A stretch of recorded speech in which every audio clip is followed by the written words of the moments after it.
Alrighty, guys, let's continue on with the spoiler discussions for one of the most anticipated MCU shows in recent memory, Daredevil Born Again. This is going to be a full spoiler discussion for episode number 3 of Daredevil Born Again. So if you have not seen the episode, no worries, but just make sure to save this segment, save the podcast, wherever you are listening, save the YouTube video for later, and just come back once you have, or if you don't care about spoilers, welcome. And we are going to be talking, like I said, all things episode 3 and episodes 1 and 2, of course, of Daredevil Born Again. Let's get into it. So guys, I always like to give a little bit of context at the beginning, just so if you are watching this for the first time, if you're new to the channel, then welcome. And I'd like to give some context just for people who have not been up to date with the Daredevil Born Again spoiler reactions. There are only 2 thus far, I suppose. But regardless, I was very excited for Daredevil Born Again, especially after hearing the fact that they really went back to the drawing board and they said, okay, we're going to do this right.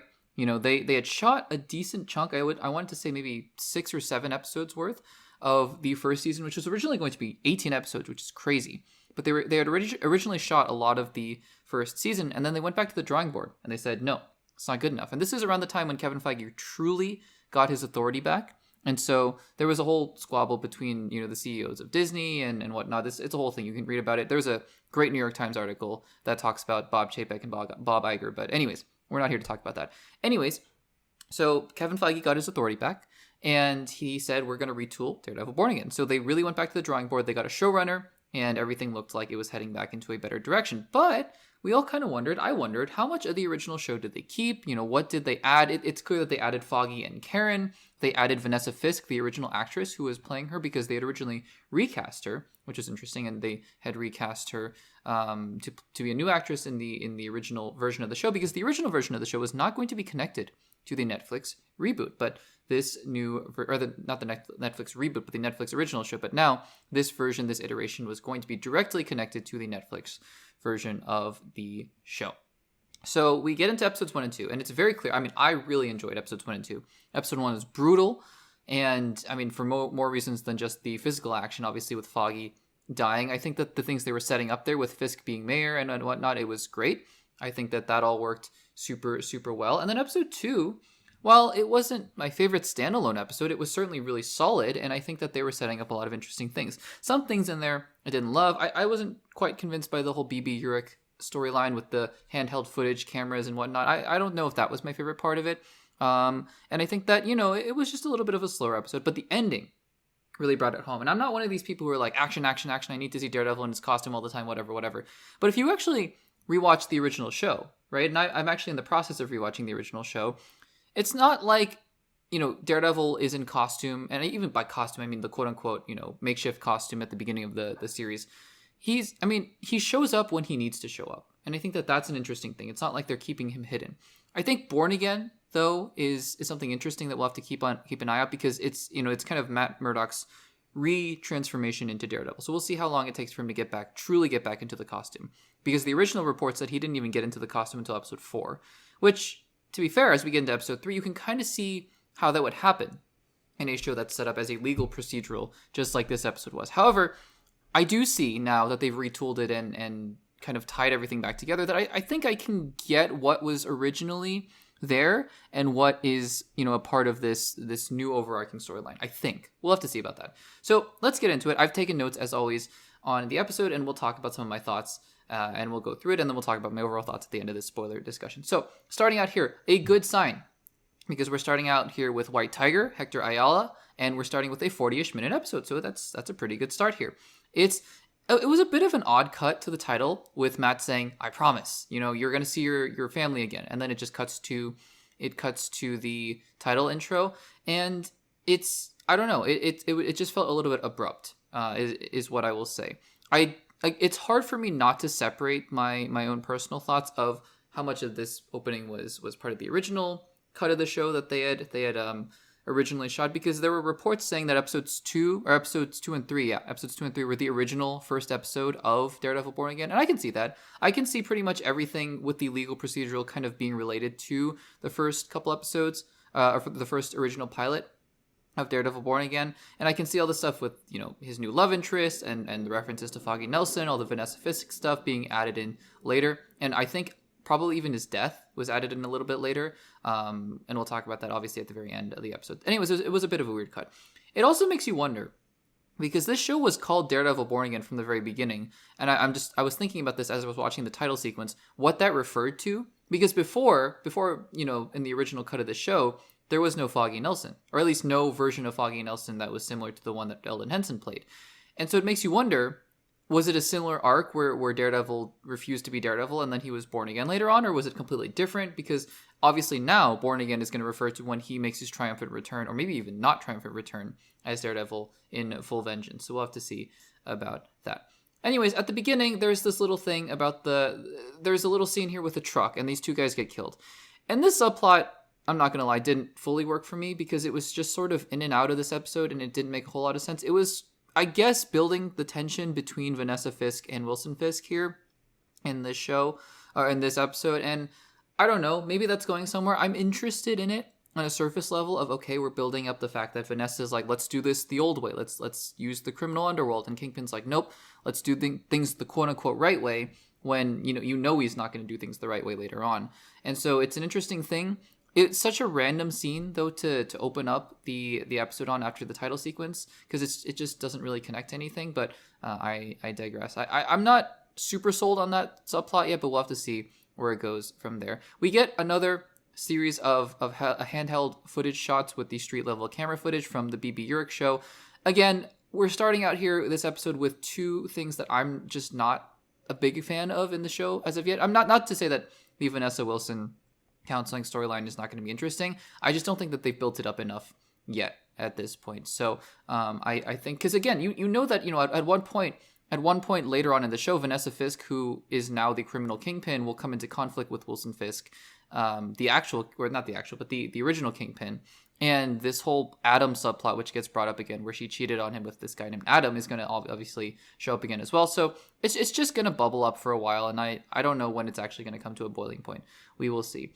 We also get to see another Punisher symbol on the side of a building, and then we pick up with the White Tiger storyline with Nikki Torres, who is the guy that Daredevil saved at the end of episode 2, is being rescued by Cherry as the star witness of the trial to save Hector Ayala, which I actually, now transitioning to the legal part, because I suspect that the majority of this legal section here was what the original intent of the show was. And I have to say, right, because if the original intention of the show was just to be a legal procedural with Daredevil popping in and out here and there, I understand why they retooled it. Because I don't think the original intent of the show was a bad thing, right? Like, I watched this episode and I go, I see the promise of what this episode is. I see the promise of what this show is, right? The legal procedural in itself is not a bad thing. I think that there were actually a lot of interesting things with the cross-examination, the witnesses, the fact that Nikki Torres lies and kind of ruins the whole case, the fact that Daredevil outs Ayala as White Tiger. All that stuff is actually really interesting. But I also understand that it's a balancing act, right?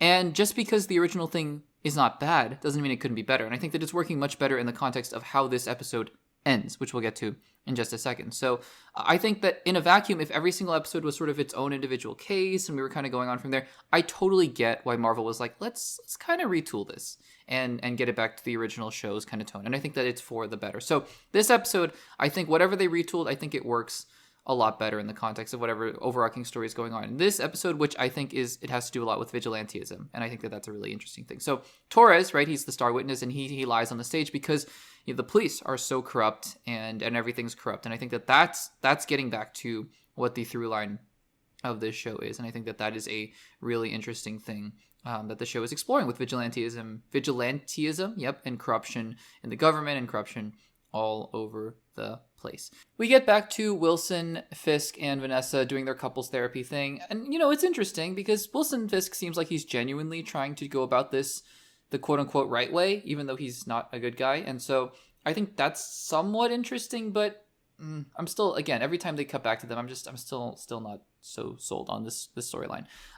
We get back to the courtroom then after this, and Matt Murdock outs the White Tiger, outs Hector Ayala as the White Tiger, which at first I was like, whoa, that's really hypocritical of you, Matt, because your whole thing was wearing a mask, until I kind of realized that's the point. Matt Murdock is a hypocrite. They kind of call him out. The prosecutor calls him out later on, and he's like, yeah, is there a hypocrite department in your law firm? And I'm like, I guess that's kind of the point. And it kind of goes to show you how jaded Matt is about being Daredevil.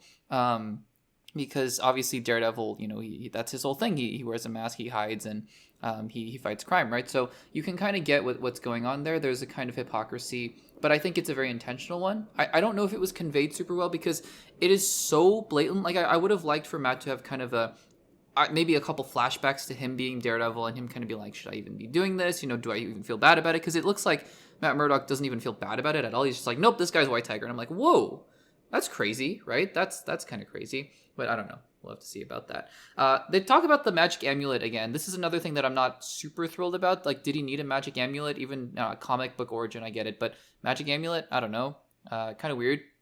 It kind of reminds me of Moon Knight because the way that Hector talks about the magic amulet, he's like, no, they chose me. And I was like, okay, maybe kind of Moon Knight. I don't know much about the comic book lore, so you guys will have to tell me in the comments about that. But yeah, I mean, as we're going through this episode, I'm like, it's fine. It's legal, procedural. It's okay. We're getting back to couples counseling with Wilson and Vanessa.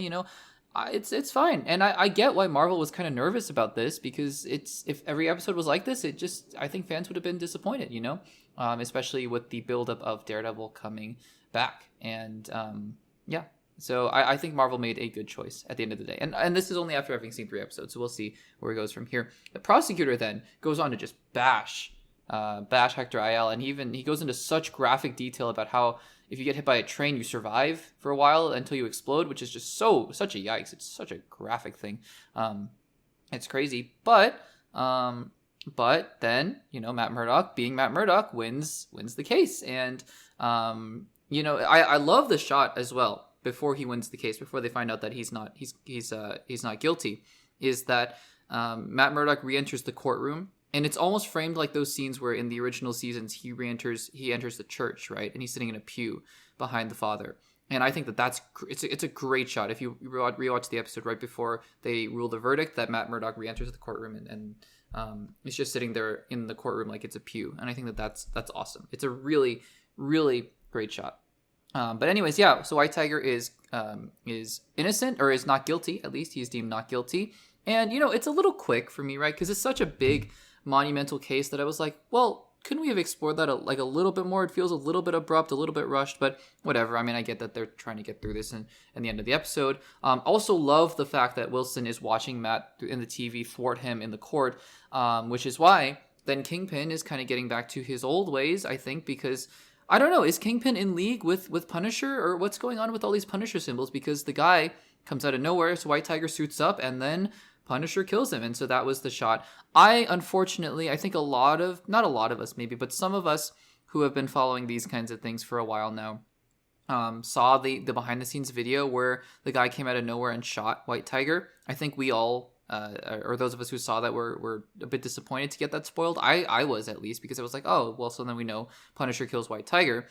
Turns out that maybe it's Punisher. I couldn't tell from that shot. Maybe that's Frank Castle, although I think that because we see all these Punisher symbols all over the place, it's hard to tell what's going on exactly with these people. Like, is there a cult of personality with Frank, or what exactly is happening with that? It's hard to tell. Hard to say. So I think that'll be something that'll pick up later on when we get to see Frank again. And hopefully that'll be in a couple episodes, maybe next episode. Who knows? We'll get to see him. But guys, like I said, I think the legal procedural stuff in this episode was good. I think there was some good stuff in there. Like I said, there are still things in this episode that I'm just not a huge fan of. Like the stuff with Wilson and Vanessa, I'm still kind of waiting to see it pick up. The stuff with the niece of Ben Urich, BB Urich, not super into it yet with the handheld camera footage, but we'll have to see how that evolves. But the other stuff, the legal procedural stuff, was pretty good. I wasn't even that mad that Daredevil didn't show up in this episode because I think it makes sense. They're now kind of, I think Matt and Wilson are kind of eyeing each other from their respective positions, and I think we'll have to see. I think it's just building up that tension. Like I said, though, if this was the original intent of the show, to have this just kind of be every single episode with Daredevil popping in and out of there, I can definitely see why Marvel decided, yeah, let's go a different direction. So I think overall, things ended up in a good way, because you see the through line, right? Because you see how Wilson at the end is like, oh, okay, so this guy, it's a miscarriage of justice, and vigilantes are allowed to roam, and this guy killed a cop, and it's like all these different things are coming together, and you're like, oh, okay, so we see now why Wilson is going to get increasingly more frustrated and angry with vigilantes, if he wasn't already, based on Spider-Man, based on obviously Daredevil and Punisher and whatnot. So we'll have to see how episode 4 goes. I think this episode was setting up a lot of interesting things, and I think that, you know, hopefully we get back to, not we get back, I think this episode was fine, but maybe we get back to a more heightened level with the next few episodes. So guys, what did you think about episode 3 of Daredevil Born Again? Did you enjoy it? Did you not enjoy it? Did you think it was a little bit boring, or did you think it was still as intense and as gripping as before? Let me know in the comments down below.